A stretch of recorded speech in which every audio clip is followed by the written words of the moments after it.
Donald Trump's FCC makes the internet free again. We will explain so-called net neutrality, since apparently nobody has any idea what it is.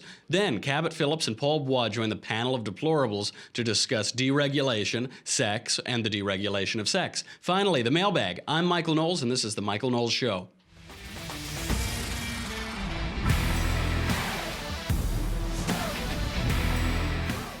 Trump just deregulated the internet. This vote just came out. Good stuff. Very, very covfefe. Now, I realize nobody knows anything about net neutrality. And well, actually, that isn't true. It's that nobody who supports net neutrality knows anything about it. So very quickly, here's what you need to know. Today, there was an FCC vote to repeal Obama-era regulations on the internet that the judiciary has consistently struck down. The vote, led by FCC Chairman Ajit Pai, who himself actually was appointed to the FCC by Barack Obama, means that broadband providers will now be able to offer people a wider variety of service options and price points and have more incentive to build networks, especially in rural areas and underserved areas. How awful. I know, it's so terrifying. Net neutrality, that phrase, is an Orwellian-named regulation that empowers the government to force broadband networks to treat all data traveling over their networks in the same way. Downloading high-speed porn, uploading your child's book report, internet providers can't offer different plans for different purposes under net neutrality, which is now struck down. How did all of this begin? In 2005, the FCC declared that broadcast internet, the internet that we all use, broadband internet rather, is specifically not a telecommunications service, and therefore it is not subject to common carrier rules and rates and services and regulations. This made total sense. The freewheeling, unregulated nature of the internet is why it evolved so rapidly, so efficiently to serve customer demands. Ever since Al Gore invented it, it's really blown up. It's dynamic. The line in the internet between successful investment and failure is very thin, so it makes a lot of sense not to regulate this thing to death. Things got a little murky in 2008. So even though the FCC explicitly acknowledged 3 years earlier that broadband is not a telecommunications service, it issued guidelines, which in 2008 it bizarrely started to enforce. So they're just guidelines. You don't have to follow them. In 2008, for some reason, they changed their mind and started forcing these companies to follow guidelines that it itself said they don't have to. Now, fortunately, a federal appeals court in 2010 smacked the FCC down. They pointed out that the agency itself had admitted that it didn't have regulatory authority. Undeterred in its quest to grab government control of the internet, later that year, the FCC adopted formal rules regulating the internet under the very Orwellian terminology, net neutrality or open internet, that sort of thing. Regulating the internet means open internet, and free internet is bad. I don't know how they arrived at this terminology. But even then, even after they adopted these formal rules, there had to be exceptions. Winners and losers selected arbitrarily by the government. Some people and services hog bandwidth. On the innocent end of this is Netflix and Hulu. On the other end, and I know none of our listeners know anything about this, but on the other end, there are people binging high-speed internet porn. So the FCC had to exempt, quote, reasonable network management. This included certain mobile networks. Obviously, they had to do this. Otherwise, it would have slowed the growth of the internet and internet companies tremendously. But all of it was pretty unfair. So the internet service providers sued in 2014. Once again, the court struck down the FCC's rules because the FCC lacked authority. So in 2015, this godless, headless regulatory agency, the FCC, got tired of the game. Emboldened by Barack Obama's governing principle of if it moves, tax it, if it keeps moving, regulate it, if it stops moving, subsidize it, the FCC changed its tune and they insisted that they indeed had the right to regulate broadband and therefore the internet as a public utility like the phone company. This decision was doubly awful. It was awful for two reasons. On the one hand, the federal government should get its grubby paws off of the internet. Go away. We don't want you there. Go. I know Al Gore invented you, but that's enough. We'll keep the internet free. Thank you very much. On the other hand, if the federal government is insisting on making the internet less free, it should be our elected representatives in Congress who do it, not some totally unaccountable, unelected bureaucracy at the FCC.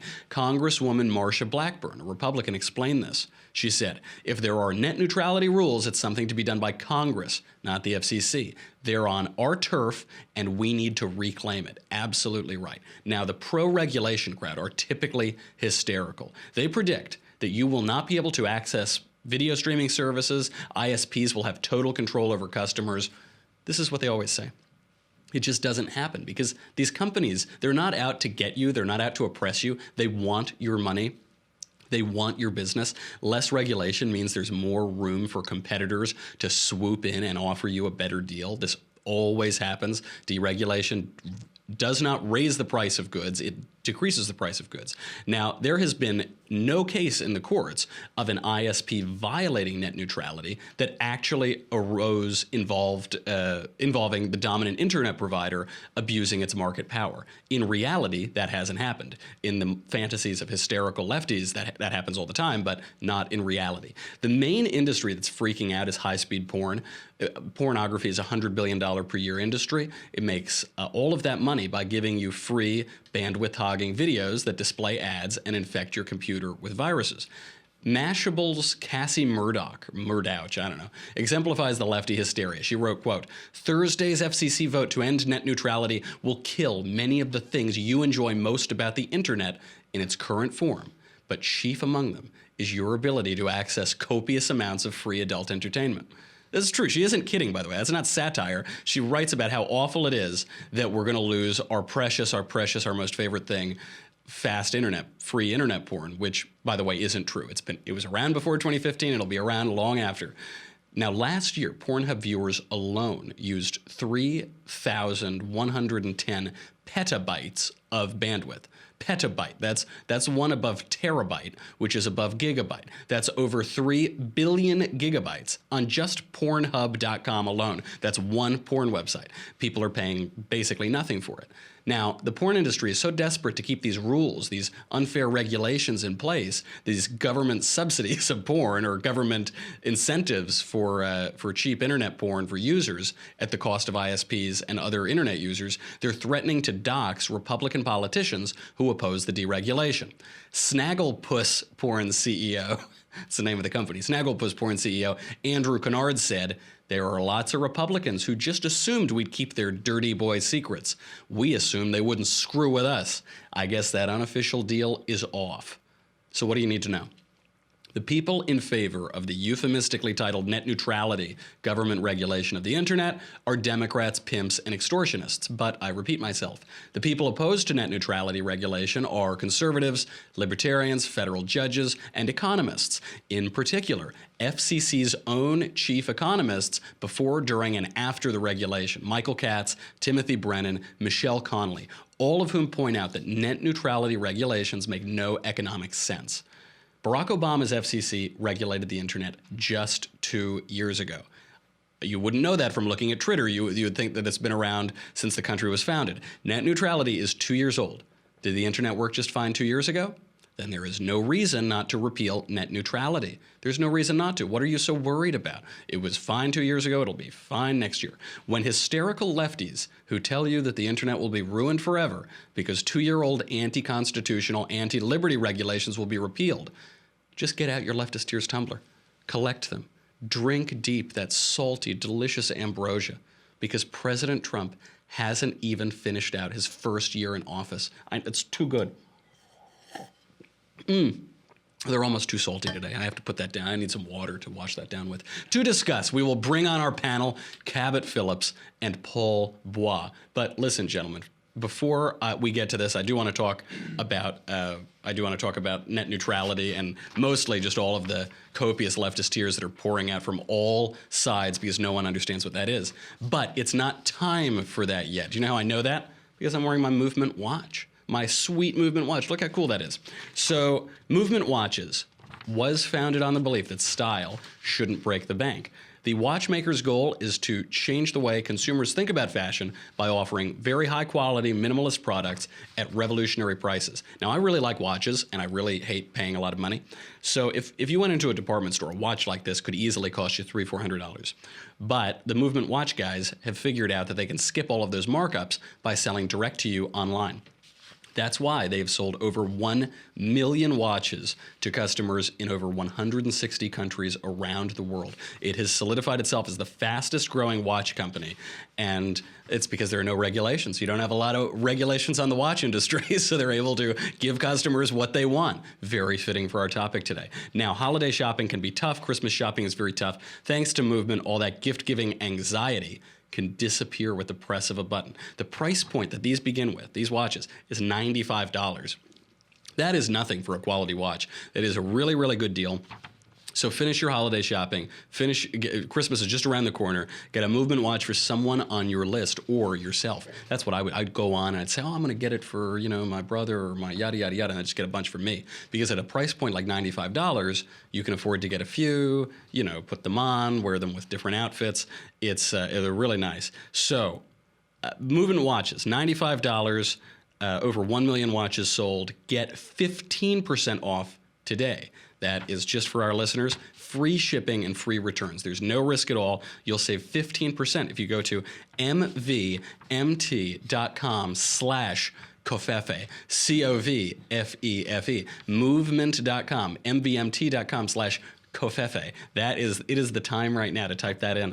The watch is really clean design, makes a great fashion statement. Now is the time to step up your watch game. Come on, you're an adult. We're not little kids anymore. You need to wear a watch to one, keep track of your own time, and to let people know that you have places to be and people to see. So step up your watch game, join the Movement, mvmt.com/Covfefe, Covfefe. Okay, let's bring on our guys. Gentlemen, let's begin with Cabot.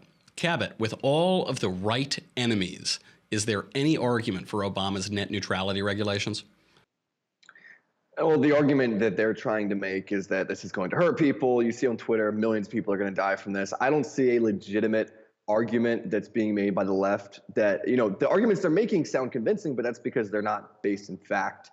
And it is interesting to see how the left is always talking about how they care about the little guy. They want to support people in need. If they actually cared about, low-income families in America, they would support what happened today. Because now this means that for that family that doesn't need the world-class internet, in these low-income areas and can't afford it, they can now pay for a cheaper package and just get what they need. They don't have to get the same internet. It's going to make cost cheaper for them many times. It's going to be better for all Americans. Look, when I'm driving to work on the highway and I look over and I see people in the express lane, you have to pay a $10 toll to get in that lane. And so I understand those people are driving that lane right now because they paid a little bit more because they had the resource to do so. And that's why they're getting the best possible service right there. And I think it's a little bit similar with what's happening with net neutrality today. And again, anyone that supports a regulated industry, they should oppose what happened today. Anyone that wants the market to decide what's best, anyone that wants businessmen to decide what's best for their companies and Americans decide what's best for their families, this is a win for the free market. And like you said, making the internet free again. I don't know if you coined that, but I hope I'm going to trademark it. That's exactly what happened today. You're absolutely right. Regulation always hurts the little guy on both the consumer side and on the industry side. It hurts the little guy who can't afford the big expensive internet package that the government forces you to buy. He just wants the cheaper internet package so he can, I don't know, get some work done, help his business, educate himself, this, that, or the other thing. And it also hurts the little guy in business because you have these giants who are trying to squeeze little people out with burdensome government regulation. They're saying that this is going to stop the free flow of information on the internet. Nothing could be further from the truth. First of all, we're just talking about bandwidth. We're talking about whether ISPs can prioritize certain information over other information, certain websites over other websites in a free market, in a market where there is competition, and certainly there will be more competition as these technologies evolve, as they always do. But there are people who are preventing the free flow of information on the internet. That's Google, that's YouTube, that's Facebook. I mean, these guys are blacking out information. They're killing conservatives. The other day, a friend of mine tried to post an article on Facebook. It was a conservative article, but it was absolutely truthful. Facebook wouldn't let him do it. Facebook said, do you know that this is fake news? Do you know that this might not be real? Consider looking at this fact-checking website, this left-wing fact-checking website, before you post it. Those are the guys who, if the government's going to regulate anybody, it should be them. It should be Google and Facebook and YouTube. But certainly not the ISPs. It's a total distraction. And the fact that people who support this repeal today can explain pretty easily what net neutrality is and what it means, and the people who are screaming about people dying can't do that. They have no idea what it is. They don't know that it's only 2 years old. That tells you everything you need to know about this issue. There's a lot of demagoguery on this issue, and it's all on the left. Paul Bois, your cardinal, your eminence, will this actually hurt the porn industry? They are baring their fangs. They're very upset about this. Is it going to damage this gazillion-dollar-a-year industry? Unfortunately, no, Michael. It's not going to hurt the porn industry. All right. I mean, no, that's terrible. That's awful. That's terrible. It's too bad. Unless we go back to the days where porn is illegal in this country, I'm sorry to say that porn is probably going to be doing quite well in this country. Something tells me that even if people were getting charged $100 extra a month, it would still be doing well. Profits might even go up. I mean, the worst that could happen is that some guy who spends 3 hours a day on Pornhub might, and I emphasize the word might, be charged a tiny extra a month, but something tells me even competition will root that out. So no, the porn industry is not going to die, unfortunately. But the thing is, who can put a price on self-degradation? Who can put a price on it? It's priceless. Speaking of weird sex, this is actually a pretty sad story. Dan Johnson, a Kentucky lawmaker who was accused of drunkenly kissing and grabbing a 17-year-old girl on New Year's Eve 4 years ago. She was 17 4 years ago. He shot himself in the head yesterday. A day earlier, he denied the allegations on social media. He asked his friends to stay strong for his wife. Johnson was 57 years old with 5 children and 9 grandchildren, 2 more on the way, in the tummy, as he wrote. Lefties on Twitter celebrated the suicide. Cabot, how does this end? We are way past Harvey Weinstein now. What he's accused of is not Harvey Weinstein's behavior. Now drunken passes at young women over the age of consent are being conflated with rape and pedophilia. Does every guy who has ever acted stupidly around women now have to shut up or kill himself? Yeah, I think that's where the danger comes in. It's really tempting to just pour on anytime, someone comes out and says, this person did this to me.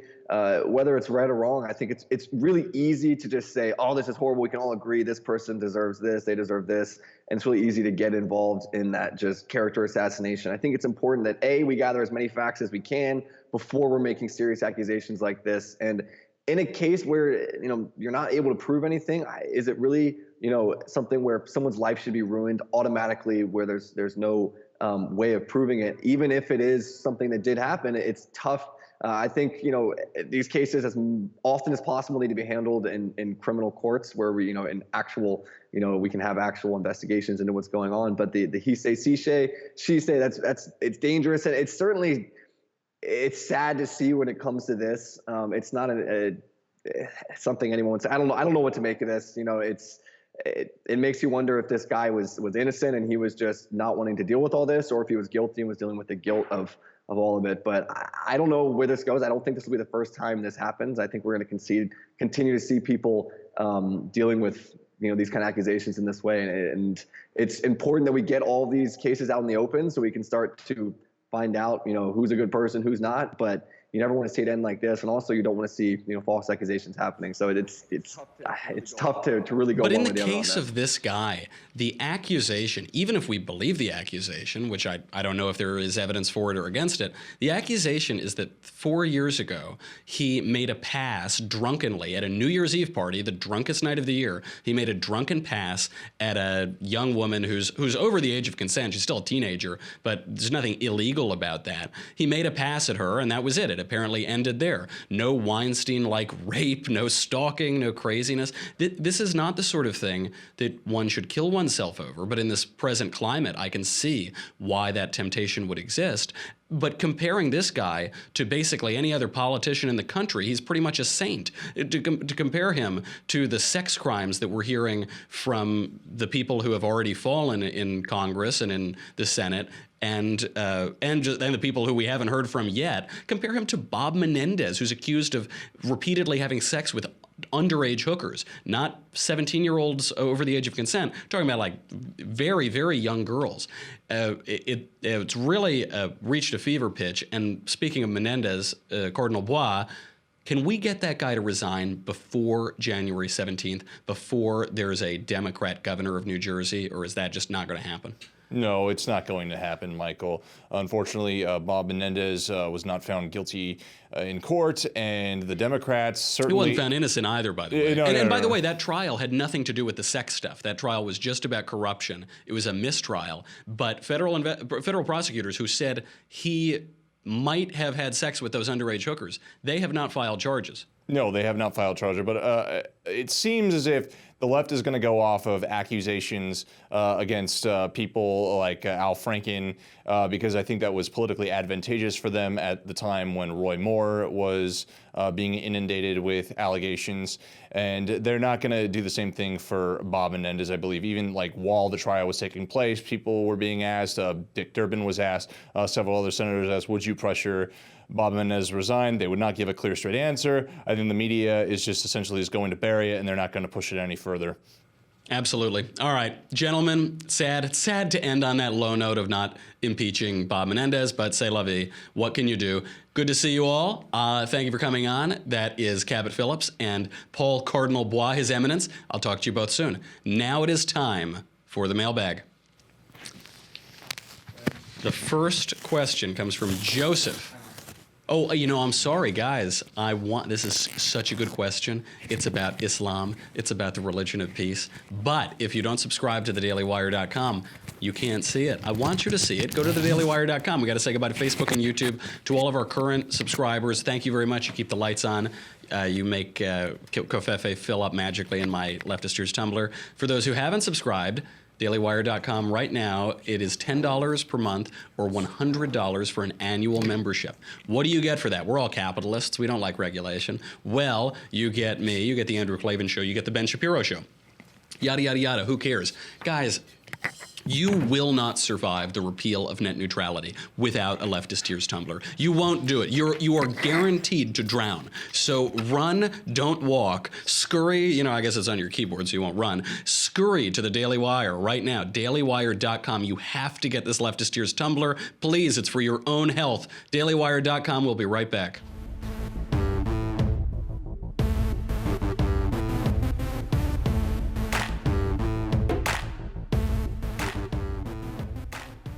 Okay, this question's from Joseph. Hi, Potentate Knowles. If Islam is the religion of peace, then why do so many of the flags that represent Islamic countries have swords crossing over the nation of Israel? Joe. I'm not sure about the Israel part of that, but there are swords on these Muslim flags. I've traveled a bit around the Middle East and the UAE and Oman and Lebanon, and you see the symbolism of the sword pretty frequently. The reason for that is that Islam spread by the sword. I don't know the symbolic significance of it and why they chose it for their flag, but the reason that it rings true for us and makes us wonder about the connection is that Islam spread by the sword. So Islam began, a lot of people don't know this, Islam began when Muhammad, the supposed prophet of the Islamic religion, when Muhammad accompanied his uncle Abu Talib on a trip to Syria. And while in Syria, they came across a heretical Christian monk. His name was Bahira, or Sergius in the Latinized version, but is known as Bahira. And he was a heretical monk. They don't know which version of heresy, but it's supposed to be either Arianism or Nestorianism or Gnosticism, Nazareanism, all various heresies that deny the divinity of Christ. It was immediately after this trip that Muhammad began to form the Islamic religion and to write the Quran and go on conquering much of his area. We know when it comes to the sword that when Muhammad arrived at Medina, he slaughtered a Jewish tribe there, the Banu Qurayza, slaughtered all of them, beheaded all of the men in that group. It's very hard to describe that as a religion of peace, but really that is just a euphemism and a platitude that is used by people who don't want to grapple with religion itself and the good that Islam contains within it, and also all of these bad things that clearly have led to horrible atrocities all around the world, and certainly within our century. They want to bury their head in the sand, to use an image, and they don't want to acknowledge that. But you can't solve a problem if you're not willing to engage honestly with it. And engaging honestly with what Islam offers, which is theologically true and good, and what it carries with it, what cultural baggage it carries with it, and historical baggage that is very much not good for civilization, that's the first step to solving the problem. Next question from Seth. Dear Michael, what is your best reason for being Catholic as opposed to Protestant, and what is it that you think that Protestantism is lacking? It's lacking the Pope, of course. Also, do you believe in the idea of a rapture? Thank you for a great show. I love listening. Haven't missed an episode yet. Thank you very much, Seth. Appreciate that. The reason I'm a Catholic, I suppose I was baptized as a Catholic when I was a baby, and by the time I was confirmed, I was an atheist or strongly agnostic. That's why I chose Thomas as my confirmation name.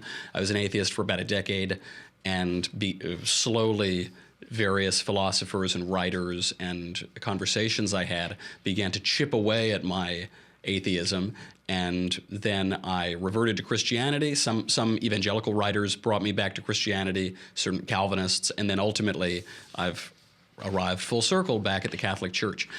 The reason for that, there are a few reasons for that, but I'll give you just a handful.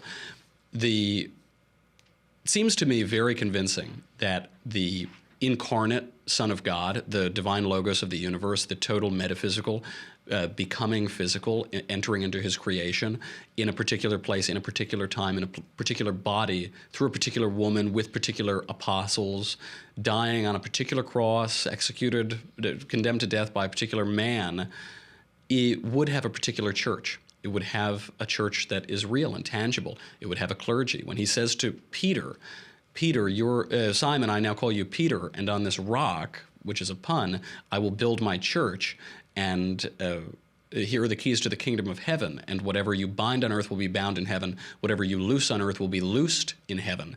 He's giving that to a man. That isn't meaningless. That we can't etherealize that or try to universalize that. He's talking to a person, and so there's that aspect. The reality of the sacraments, the reality of the physical and the metaphysical coming into union, heaven and earth coming into union in the bread, which is the sacrifice. Paul writes about that wonderfully, and Christ talks about it very seriously. And he says, I know this is a hard saying. I know you don't believe me, but you have to because it's true.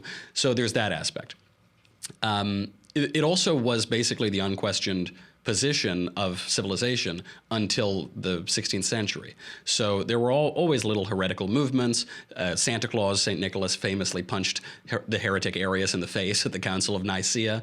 But even after the Great Schism, there was still a recognition of one universal church with a clergy, with a theology that had a leader. And there was some question over how much power that leader should exert temporally. There's that aspect as well. There is much to offer in Protestantism. Protestants, or C.S. Lewis is one of the greatest apologists of the century, and he's ostensibly a Protestant. The issue of various Protestant denominations, one, you see that they keep multiplying. There's so many. A church will always break in two if it isn't grounded on that solid foundation, on that rock. But G.K. Chesterton writes about this in Orthodoxy. He said the trouble with heresy is not that it's the promotion of vice. It's not just saying, in our version of the church, we're going to go cheat on our wives. Yeah, that's going to be a lot of fun. Ha, ha, ha. We'll show you, Pope. It isn't that. It's that it's the promotion of one virtue at the expense of others. So one church might focus only on mercy or on compassion to the exclusion of justice or to the exclusion of prudence. Might say, well, we don't think that we should punish any crimes whatsoever. Another church might say, we are going to punish crimes as hard as possible. We're going to deter everybody. Those are two extremes. In a theologically illuminating extremes. There is grace and there's liberty. So some churches might say you have absolutely no free will whatsoever. You are just a mindless robot being sucked up in various waves, and only grace matters whatsoever to your life or to your salvation. And then moralizing churches might say, yeah, grace, that doesn't play a big part. It's just your liberty. It's your choice. It's your ability to do things and earn your way into heaven. But that isn't true. And then there's the Catholic answer, which balances these extremes. And it says, God comes down the mountain, but you have the free will to turn to him. And we see this in Mary, in the Annunciation of Christ to Mary. The angel Gabriel comes down and says, Mary, Hail Mary, full of grace, you're blessed among women. You are going to conceive a baby of the Holy Spirit. And then heaven holds its breath. The heavens and the earth hold their breath. And Mary says, I am the servant of the Lord. I am your obedient servant. Thy will be done.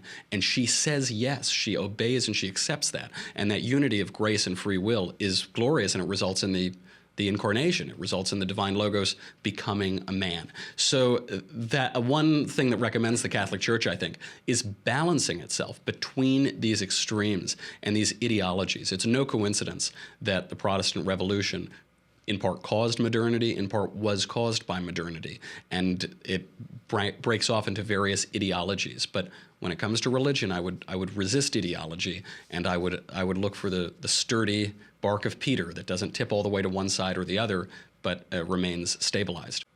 Okay, next question from James. Dear Michael Knowles, King of Trolls, in your infallible, except when fallible, opinion, how should proponents of traditional family structure view homosexual couples adopting children? Being raised by biological parents is in the best interests of the child, but there are situations where it isn't, and adoption is the best option. If the parents can't care for the child, if they're dirty, rotten bums or addicts, absolutely. Can same-sex couples create a loving and healthy climate for the child as effectively as heterosexuals? If yes, should same-sex couples be permitted to adopt children? Where should we draw the moral and legal line? P.S. Would you ever consider growing a mustache? Okay, good question. Obviously, they can provide a good home for a child. That's certainly the case. The legal issue when it comes to this is, can single parents adopt children? If single parents can adopt children, if a single woman can adopt a child, then of course a homosexual couple should be able to adopt a child. And it's been for decades now that single parents can adopt children, so given that premise, homosexual couples should be able to. Can they give a good home? Of course. There is a question of what a marriage is and what a family is. So there is a modern view that the sexes are identical, that men and women are exactly the same, they're not different, and therefore, by that logic, of course, homosexuals could raise children just as well as anybody. There's also the complementarity of the sexes, which is that men and women are different, they complement one another, they're not the same thing, and this seems to be the ideal unit for children to be born and raised. This is probably why, until modernity, until very, very recently, that was the only way that children could be conceived, and basically the way that they were raised. We have shifted culturally, and legally. So certainly it will be the case in the future that homosexual couples can adopt children, but these questions of gender, are men and women the same? Are they different? That's totally going to inform it. Until we say that men and women are complementary, that children are not something to have to make us feel good, but we have to struggle to have children. We have children and we serve them, and it's about the child, not about the parents. We're going to see the same culture that we've been seeing now, and it would be disingenuous to say, well, single parents can adopt kids, but not gay couples. That would be discrimination, and given those premises, it doesn't work. Next question, Mike Miley. I often get into discussions regarding the great economy Trump inherited from Obama and how nothing in our present economic state or because of anything Trump has done. In fact, they add that he's done nothing. Can you give me some talking points as a response to these claims? I would be glad to do that. Second quarter economic growth was 3.1%. Third quarter economic growth was 3.3% over the expectation, which was 3.2. Barack Obama is the first president since Herbert Hoover not to achieve 3% economic growth in any year of his presidency. Closest he came was 2.6% in 2015. Unemployment is at 4.1%, a 16-year low. Under Barack Obama, 0% interest rates got unemployment down to 4.9%, but underemployment was rampant. The gig economy was everywhere. A lot of that is part-time work. Consumer confidence is at the highest level since 2000. NFIB shows that small business optimism is way up since the election. These are changes since the election. Sure, the stock market has grown steadily for a decade, or for 9 years, or whatever that is. But all of those other numbers we can attribute to Donald Trump, and we can't attribute to Barack Obama. That is a sign of the Trump economy. Obviously, there are the economy is complicated. You can't say that on the late January when Donald Trump is inaugurated, then it all becomes President Trump. But he has done marvelously well, and no economist would question that. From Casey, Dear Michael King Trolls Knowles, my Lutheran mother will be accompanying my Catholic aunt on a trip to the Vatican for Easter Sunday Mass. That's very nice. Even though my mom is not Catholic, she understands the magnitude of the trip. She would like to take this opportunity to do something special for other family members who are Catholic, but she doesn't know what to do. Do you have any suggestions that would make for a meaningful gift? Yes. One thing you could do, which is entirely free, and I know that that is a price that we all can afford, is to get tickets for a papal audience. So I did this. I just kind of stumbled into it when I was there. I was still basically an atheist, I think, at the time. I got into St. Peter's, and there were a lot of people there in the square, but you were right up there, and I saw Pope Benedict give a blessing and speak in a gazillion languages and pray, and it was really beautiful, and it really, in retrospect, it sticks with you. It's a very significant event. So you can do that. I would be wary of any of the rosary beads blessed by the Pope that they sell around the Vatican. I'm very skeptical that the Pope has blessed all of those gazillion rosary beads that they sell there. So in terms of physical things, I wouldn't quite do that. If you're in the neighborhood, I would go check out Caravaggio's The Calling of St. Matthew, which is San Luigi dei Francesi. It's right near the Pantheon in the Piazza Navona. It's a really wonderful painting. There's so much to do around there. And if you're totally out of options, take her out to a nice lunch. The Italians do lunch very well. It takes a very long time, and you'll be very full afterward. Next question from Zachary.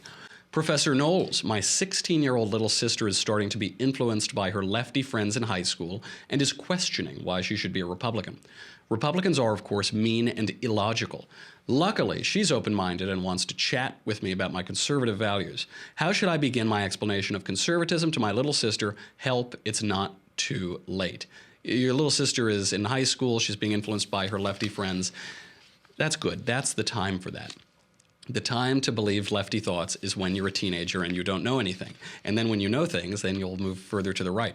I even went through a little bit of this phase when I was in high school because these left-wing thoughts are appropriate to children who are both arrogant and uneducated, and then hopefully you can work on both of those things over time and you will move further to the right, I'm sure. I wouldn't shove it down her throat, though. I would take almost like a meta-political approach to this and ask her why she's so confident that these dummies are right and why these things that she's learning are right.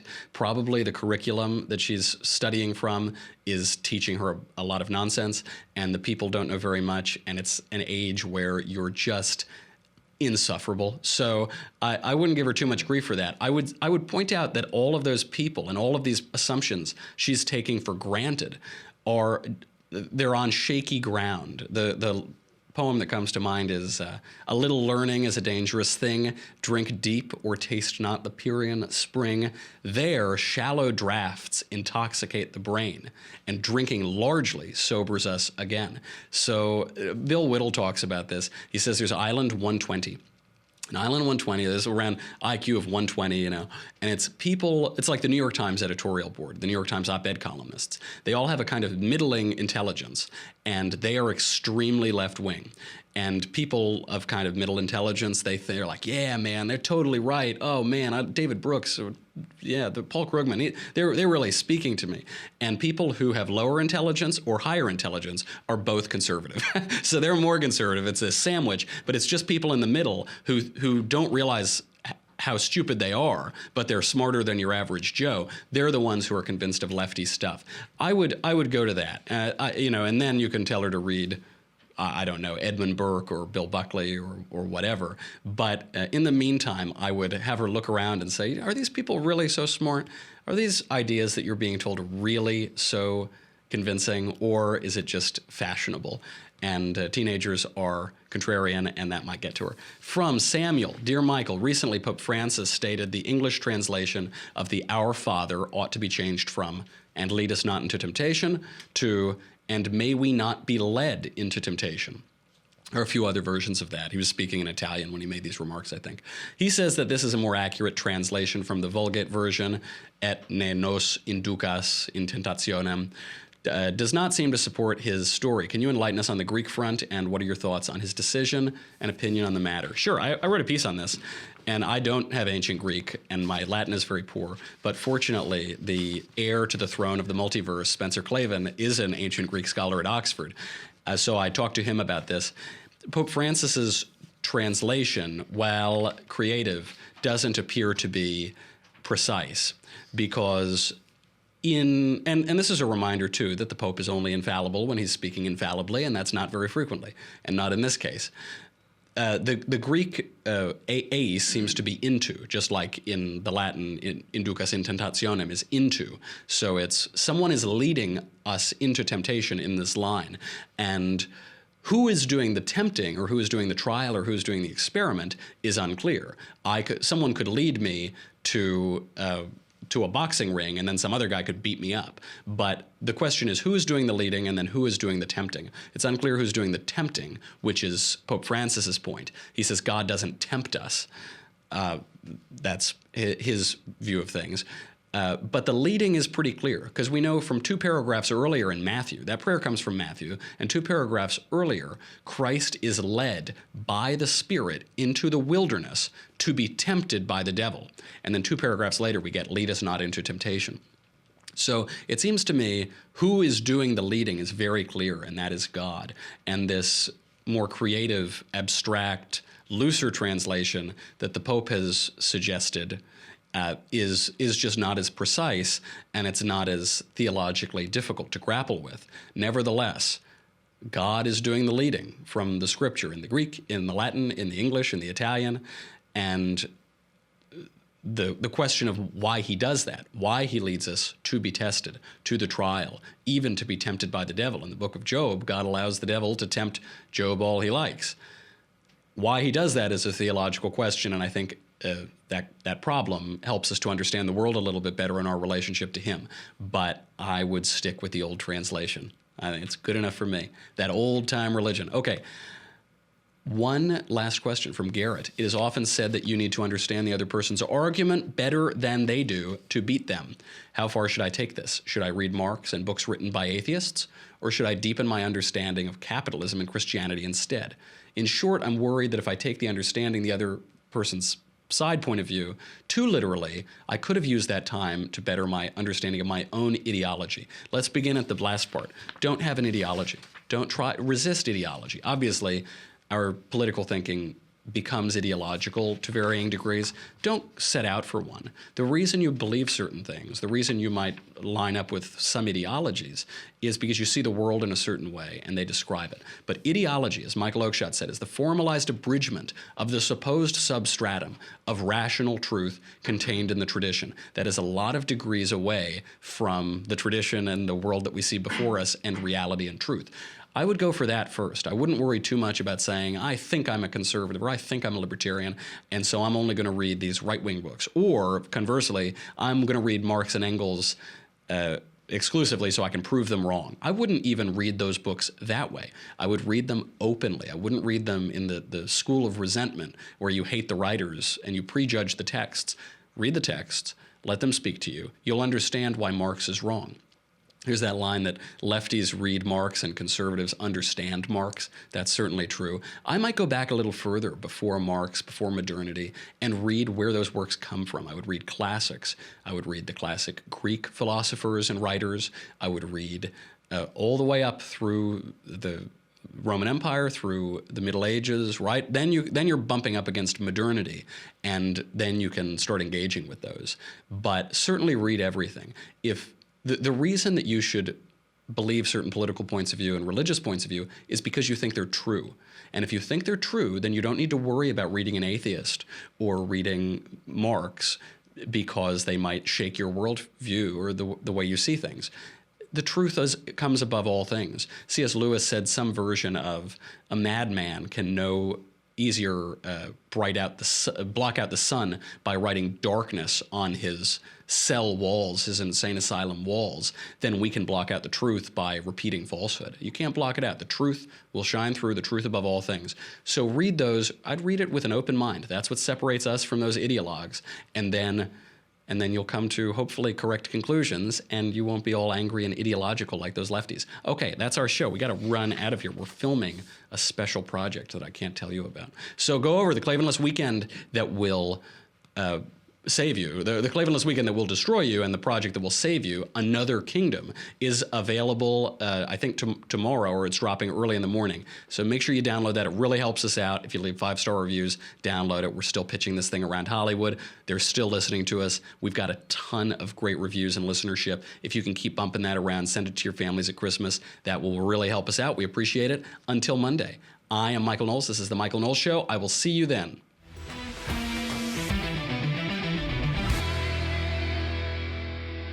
The Michael Knowles Show is produced by Marshall Benson. Executive producer, Jeremy Boring. Senior producer, Jonathan Hay. Supervising producer, Mathis Glover. Our technical producer is Austin Stevens. Edited by Alex Zingaro. Audio is mixed by Mike Coromina. Hair and makeup is by Jesua Olvera. The Michael Knowles Show is a Daily Wire Forward Publishing production. Copyright Forward Publishing 2017.